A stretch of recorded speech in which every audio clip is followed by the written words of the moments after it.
We will guide you through how to create coordinates in AutoCAD. Quick disclaimer, skipping a single step will affect your final result, so you need to follow this step-by-step guide carefully. If this guide helpful, don't forget to like and subscribe. First, don't forget to comment if you still need our help or want to ask something, and we will reach you as soon as possible.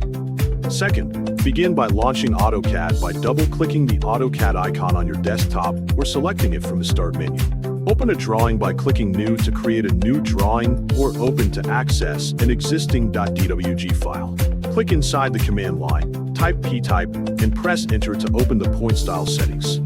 Select a point style that is easy to identify in the drawing area, then choose an appropriate point size for your drawing. Click OK to apply the selected point style.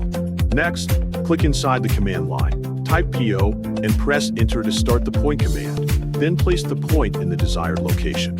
After creating the point, click inside the command line, type text, and press Enter.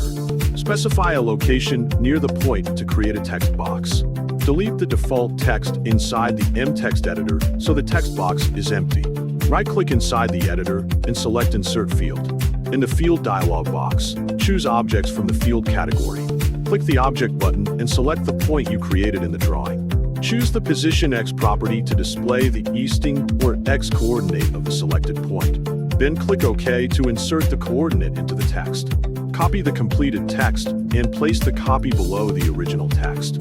Double-click the copied text to reopen the 𝗟𝗚𝗏 editor. Right-click the copied text and select Edit Field. Change the property from Position X to Position Y to display the northing or Y coordinate. Then click OK to update the field.